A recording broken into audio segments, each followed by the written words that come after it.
महादेव जी प्रसन्न हो जाएंगे, ऐसा नहीं। जैसे भगवान श्री राम कहते शिवद्रोही मम दास कहावा, सो नर मोह सपने उन्हें पावा भावा।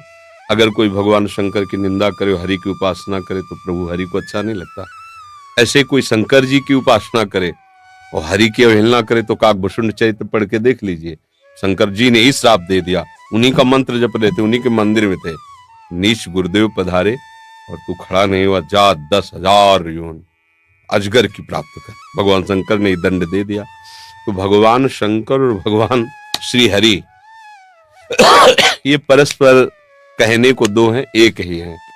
तो अगर हम राम कृष्ण हरि नाम सुनाते हैं या राधे श्याम नाम सुनाते हैं तो इससे भगवान बहुत जल्दी प्रसन्न हो जाएंगे। जैसे उदाहरण भी तो होना चाहिए ना, कैसे कैसे आप कह रहे हैं। मार्कंडेय जी भगवान श्री हरि की आराधना कर रहे थे, हरि ध्यान, हरि चिंतन, हरि भजन में मग्न थे। महादेव जी अंबा सहित नंदिकेश्वर में सवार होकर के वहां नजदीक, अब इतने ध्यानस्थ थे कि उन्होंने आंख ही नहीं खुला। फिर महादेव जी ने अंदर का उनका ध्यान बदला और अंदर पहुंचे महादेव अंबा सहित। तो क्योंकि जो ध्यान हो रहा था हटा, दूसरा ध्यान आया ना, आंख खोला, सामने देखा, जो ध्यान में थे वही सामने खड़े। तो उन्होंने कहा जो भगवान श्री हरि की ऐसी अनन्य भक्ति करता है, मैं अपनी तरफ से उस पर विशेष कृपा करता हूँ। जैसे प्रचेताओं का चरित्र पढ़ के देखना, सरोवर से भगवान महादेव जी प्रकट होकर उनको उपदेश किया। भगवान श्री हरि का जो भक्त है उस पर महादेव जी बहुत प्रसन्न होते हैं, बहुत जल्दी प्रसन्न होते हैं। और जिस पर महादेव जी प्रसन्न होते हैं उसे श्यामा श्याम की प्रीति प्रदान ही करते। जैसे नरसिंह मेहता को सीधे रास में ले गए महादेव जी, परम वैष्णवाचार्य। अगर कोई महादेव जी का उपासक हरि से द्रोह करता है या हरि उपासक महादेव से, तो दोनों का पतन है, वो जानते नहीं इस रहस्य को। एक दूसरे के कहने के हैं। बकाया महादेव जी से पूछो जाए कि आपका गुरु कौन, तो कहेंगे श्री हरि, वही इष्ट है वही गुरु है। और अगर श्री हरि से पूछो तो कहेंगे महादेव जी। ये देखो ना, राम अवतार में देखो, भगवान शंकर की आराधना कदम कदम पे भगवान श्री राम कर रहे हैं।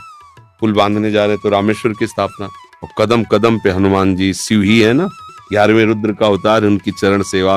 वो उनको इष्ट गुरु मानते, वो उनको इष्ट गुरु मानते, मतलब दोनों एक ही है। और ये जो परस्पर शैव वैष्णव झगड़ा है, ये अज्ञान है, जानते ही नहीं। देखो कितने बड़े वैष्णवाचार्य होकर चरणामृत हरि का धारण करते हैं। गंगा जी क्या है, चरणामृत ही तो है ना। तो अब ऐसा कि हम हरि नाम जपे, महादेव जी नाराज हो जाए, तुम हमारे भगत हो, तुम हमारा नाम नहीं, ऐसा ले। वो जब प्रसन्न होते तो यही देते हैं। आप क्या आराधना करें वो आप जाने, पर हमारा जीवन तो उन्हीं के चरणारविंद में अनन्य था। संन्यास वही, भेष वही, उद्देश्य विरक्त हुआ। तो उन्होंने हमको वृंदावन दिया, प्यारी जू की उपासना दी। उन्हीं का सारा खेल है। हम तो जानते भी नहीं थे क्या है वृंदावन, क्या है श्यामा श्याम, बिल्कुल नहीं, परिचय ही नहीं। काशी में घाटों पे रहना, उन्हीं क्या है। तो उनका कृपा प्रसाद जब प्रकट होता है तो ये प्रेम प्राप्त होता है, हरि का प्रेम प्राप्त। सभा में अयोध्या में सबको बैठाल करके भगवान श्री राम ऐसे कह रहे हैं, मैं राजा हूं इसलिए बोल रहा हूं, ऐसी बात नहीं। और एक गुपुत मत सबई कहो कर जोर, शंकर भजन बिना नर भगति न पावे। कह रहे अयोध्यावासियों, मैं राजा होकर ऐसा नहीं, मैं बिल्कुल धैर्यता से कह रहा हूं, हाथ जोड़ के कह रहा हूं, और ये गुप्त बात है मेरी। कोई भगवान शंकर का द्रोह करे तो कभी मुझे सुहा नहीं सकता, कभी नहीं। शिवद्रोही मम दास कहावा, सो नर मोह सपने नहीं भावा। भगवान शिव की कृपा से ही मेरी प्रेम लक्षण भक्ति उदय होती। और एक गुप्त मत सबई कहो कर जोर, शंकर भजन बिना नर भगति न पावे।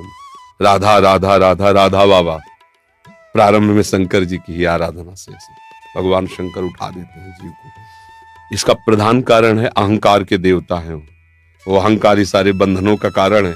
महादेव जी अहंकार मिटा देते।